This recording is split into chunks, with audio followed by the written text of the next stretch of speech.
ETF index mutual funds నేర్చుకుని stock మార్కెట్లో రాణించాలనుకుంటున్నారా? వెంటనే ఈ నెంబర్కి కాల్ చేయండి. రీసెంట్గా బెంగళూరులో హవేరీలో ఉన్నటువంటి ఒక వెజిటబుల్ పర్సన్కి 29 lakhs rupees of GST notice రావడం జరిగింది. మరి బిజినెస్ చేస్తున్న వాళ్ళు ఎటువంటి జాగ్రత్తలు తీసుకోవాలి, ఫినాన్షియల్ సంబంధించి ఎటువంటి ఆడిటింగ్ చేసుకుంటూ ఉండాలి.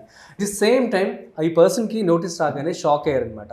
అంటే తనకి నోటీస్ వచ్చింది. ఆల్మోస్ట్ 4 yearsలో తను 1,63,00,000 టర్న్ ఓవర్ చేశారట. దీనికి సంబంధించి అసలు ఒక పర్సన్ బిజినెస్ చేస్తున్న వాళ్ళు ఎటువంటి జాగ్రత్తలు తీసుకోవాలి, జిఎస్టీ ఎవరికి అప్లికబుల్ అవుతుంది, ఈ విషయాలన్నీ కూడా మనతో చెప్పడానికి ఇవాళ మనతో ఉన్నారు Hyderabad angels director, at the same time business analyst Ratnakar Samvedam గారు. సో వారి మాటల్లోనే మరింత సమాచారం అడిగి తెలుసుకుందాం. Hi, hello, namaste, welcome to business buzz with Raju Pasupuleti on Suman TV.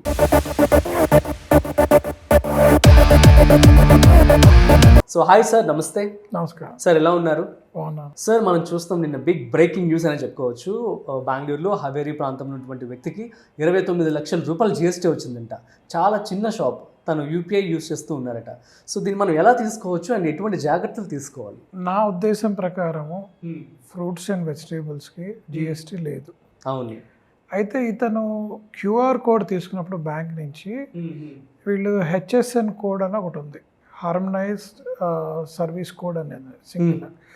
ఈ హెచ్ఎస్ఎన్ కోడ్ కనుక పొరపాటున వేస్తే ఈవెన్ బ్యాంక్ క్యాప్చర్ చేసినట్టు నీ బిజినెస్ నేమ్ ఏంటి, నీ బిజినెస్ ఏ పర్టికులర్ సెక్షన్ కింద డిఫైన్ చేస్తారని వాళ్ళు అడిగారు. ఒక కోడ్ ఉంటుంది. ఆ కోడ్లో కనుక ఫ్రూట్స్ అండ్ వెజిటేబుల్స్ సెలెక్ట్ చేయకుండా XYZ ఫ్యాక్టరీని సెలెక్ట్ చేస్తే ఈ బ్యాంక్ ట్రాన్సాక్షన్స్ అన్ని వెళ్తున్నాయి. సో వీళ్ళకి అక్కడ బ్యాంక్ రిపోర్ట్ చేస్తుంది. మీ అందరూ తెలియని విషయం ఏంటంటే బ్యాంక్లో దొరికే ప్రతి ట్రాన్సాక్షన్ ట్యాక్స్ అథారిటీస్కి రిపోర్ట్ చేయడం జరుగుతుంది. ఈ పర్టికులర్ కోడ్కి ఎగ్జామ్షన్ లేనిది వీడు టర్న్ ఓవర్ జరుగుతుంది, వీడు ఎందుకు ట్యాక్స్ పే చేయలేదు అని చెప్పేసి వాళ్ళకి ఐడెంటిఫై చేశారు. కాబట్టి వాళ్ళు నోటీస్ పంపించారు. నోటీస్ కూడా క్లియర్గా ఏం చేశారంటే, నీ బిజినెస్లో క్యాష్ ట్రాన్సాక్షన్స్ ఉన్నాయి, ఓకే, నీ దాంట్లో యూపీఐ ట్రాన్సాక్షన్స్ ఉన్నాయి. నువ్వు యూపీఐ ట్రాన్సాక్షన్స్ ఎంత ఉన్నాయంటే క్యాష్ ట్రాన్సాక్షన్స్ 3 times ఉండే అవకాశం ఉంది, అందుకని ఇంత ట్యాక్స్ లయబిలిటీ వేస్తున్నాయని చెప్పి వాళ్ళు నోటీస్ పంపించారు. ఇదే జరిగిన విషయం.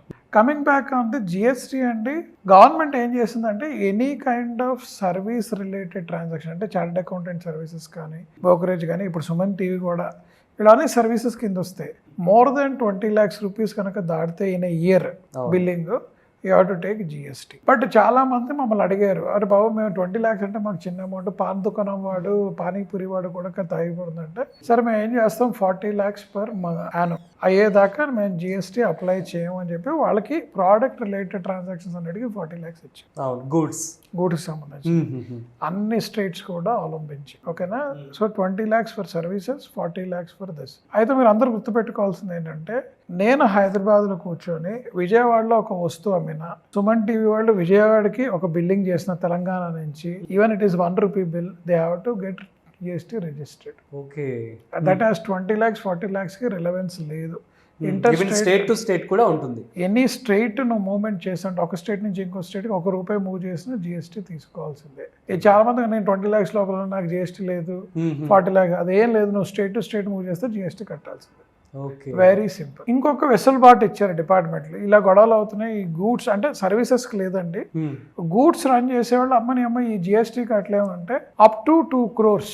ఓకే, ముందు ఇనిషియల్ 1 crore ఇచ్చారండి, తర్వాత ఎన్హాన్స్ టు 2 crores. 2 crores దాకా కాంపోజిట్ ట్యాక్స్ అని ఉంటుంది, 6% కడితే చాలు. మీరు ఆ 2 crores అది కూడా సేమ్ ప్లేస్, మళ్ళీ హైదరాబాద్ టు బెంగళూరు, హైదరాబాద్ టు విజయవాడ దాటింది, స్టేట్ దాటిందంటే కాంపోజిషన్ ట్యాక్స్ పనిచేయదు, రెగ్యులర్ ట్యాక్సే కట్టాల్సి.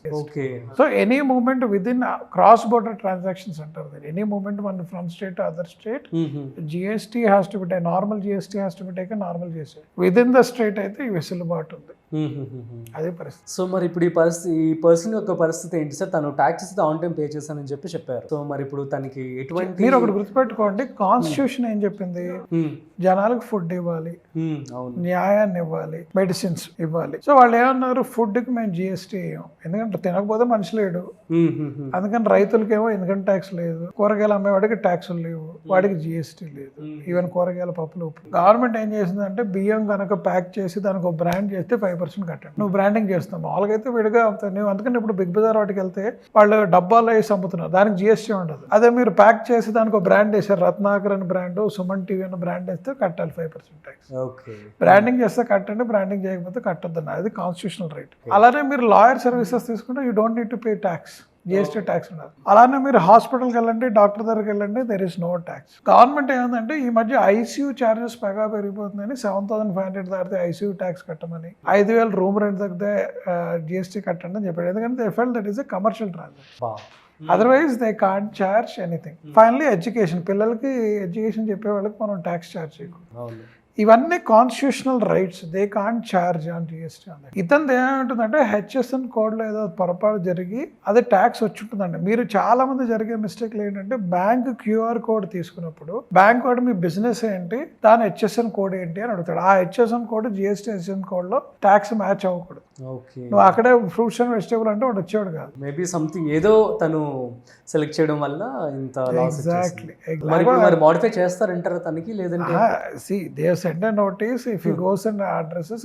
మీరు ఆశ్చర్యపోతారు, ఇది పేపర్లో వచ్చింది. పేపర్లో రాంది ఏంటంటే మన పక్క శ్రీనగర్ కాలనీలో మిల్క్ మ్యాన్కి నోటీస్ వచ్చింది, నువ్వు రోజు మిల్క్ అమ్ముతున్నావు ట్యాక్స్ కట్ట. బాబు వాడు ఏజెంట్, మిల్క్ వాడు కాదు, వాడు విజయ పాలవాడి దగ్గర నుంచి పాల ప్యాకెట్లు కొని ఆ పాల ప్యాకెట్లు డిస్ట్రిబ్యూట్ చేసి వాడికి ₹1 వస్తుంది, అంతలో ఆ రూపాయి తిప్పి కొడితే నెలకి ఇంత కూడా లేదు, నువ్వు ఆ పాల ట్రాన్సాక్షన్స్ అని తీసుకెళ్లి ట్యాక్స్లు కట్టమంటే ఎక్కడ కడతామంటే వాళ్ళ విజయ డయాగ్నోస్టిక్ ఏజెన్సీ కూడా వాడు ఎన్నేళ్ళ నుంచి పాల వ్యాపారం చేస్తున్నాడు, వాడు ఫోటోలన్నీ అమ్మి పెడితే అప్పుడు వాళ్ళు రిలీవ్ చేశారు. ఆ చుట్టుపక్కల 10 మంది సైన్ చేయాల్సి వచ్చింది. వీడు పాల వ్యాపారి 10 ఏళ్ళ నుంచి. వాడికి ట్యాక్స్ ఏంటరా అంటే మామూలుగా మీరు రత్నదీప్లో హెరిటేజ్ లో వాటిల్లో పాలు అమ్ముతున్నారు, దేర్ ఈస్ జిఎస్టీ. మీకు అర్థమైంది కదా, అందుకని వాడు ఆ ఉద్దేశంతో వచ్చాడు. పాలవాడరు బాబు వాడి కమిషన్ ఏజెంట్, ఆ లోకల్గా వాడికి 20 లక్షలు ఏ రోజు దాటుదని చెప్పి. బట్ వాళ్ళ కన్ఫ్యూజన్ వాళ్ళది. సో మరి ఒక బిజినెస్ చేసే వాళ్ళు ఎటువంటి జాగ్రత్తలు తీసుకోవాలి అంటే లేదంటే ఈ కోడ్స్ అవన్నీ చూసుకోవాలి, జాగ్రత్త కోడ్స్. అందుకనే చాలా మంది మీ చార్టెడ్ అకౌంటెంట్స్ కానీ లోకల్ ట్యాక్స్ అథారిటీస్ కానీ టీఆర్పీస్ అని పెట్టారు government, tax representative, tax practitioner represent, TRP అంటారు. వాళ్ళ దగ్గరికి వెళ్తే వాళ్ళు మీకు సపోర్ట్ చేస్తారు. ఈ చిన్న చిన్న మిస్టేక్స్ బ్యాంక్ కోడ్లో చేయటం, లేదంటే ఐఈసీ కోడ్ అని ఉంటుంది, వీటిల్లో చేయటం వల్ల జిఎస్టీ డిపార్ట్మెంట్కి అట్రాక్ట్ అయిపోతుంది. కోడ్స్ ఇంపోర్ట్ ఎక్స్పోర్ట్ ఇది ఏం లేదండి. ఇప్పుడు ఆర్టిఫిషియల్ ఇంటెలిజెన్స్ మనకంటే అందరికంటే best person is government is using artificial intelligence. లేదంటే మీరు అడగండి, ఇన్ని కోట్ల మంది ట్రాన్సాక్షన్, ఇన్ని కోట్ల ట్రాన్సాక్షన్, ఇన్ని కోట్ల షాపులో జరుగుతుంది, మళ్ళీ గవర్నమెంట్ ఎలా పట్టుకున్నది, దానికి ఆర్టిఫిషియల్ ఇంటెలిజెన్స్ చెక్ చేస్తుంది. అది ఎక్కడైనా కోడ్ ఇది టాక్సిబుల్ కోడ్ ఇచ్చాడు, ఈ ట్యాక్స్ కట్టట్లేదు, ఎందుకు కట్టట్లేదు అని నోటీస్ పంపిస్తుంది. అదేం ఆఫీసర్ చేయలేదు, ఎవడో నీ మీద పగతో చేయలేదు. ఇట్ ఇస్ నువ్వు కోడ్ తప్పించావు కాబట్టి తప్పు జరుగుతుంది. So we are requesting to be careful in selecting the code. ఏ కోడ్, ఈ కోడ్ ఇవాళ రేపు సార్ మీరు అందరూ మిస్ అవుతున్నారు, చాట్ జీపీటీలు ఇవన్నీ వచ్చి మీరు ఆ కోడ్ కొట్టి ఈ కోడ్కి ట్యాక్స్ ఉందంటే అని చెప్తుంది. ఆ పని కూడా చేయలేకపోతే అలాగే అందరూ మొబైల్ ఫోన్లు పెట్టుకొని, అది నా request. Super sir, thank you so much. ఇట్లాగే మనం మన ఆడియన్స్కి రెగ్యులర్గా బిజినెస్ కాంటెంట్ అయితే ఇవ్వడం జరుగుతుంది, ఇద్దాం. సో గైస్ ఇది అర్థమైంది కదా. సో కాబట్టి బిజినెస్ చేసే వాళ్ళందరూ కూడాను పర్టికులర్గా మీరు వెళ్ళి పర్టికులర్ పర్సన్తో మీరు మాట్లాడి ట్యాక్స్కి సంబంధించినటువంటి డీటెయిల్స్ కూడా మీరు తెలుసుకొని ఆ రిజిస్ట్రేషన్స్ అన్ని చేసుకోవడం బెటర్ అనమాట. లేదు అంటే ఇటువంటి ఫేస్ చేయాల్సి వస్తుంది. That's it. సో మరొక ఇంట్రెస్టింగ్ కాంటెంట్తో మళ్ళీ కలుద్దాం. అంతవరకు చూస్తూనే ఉండండి Suman TV. This is Rajiv signing off. Video నచ్చినట్లయితే like, share and subscribe. Thanks for watching.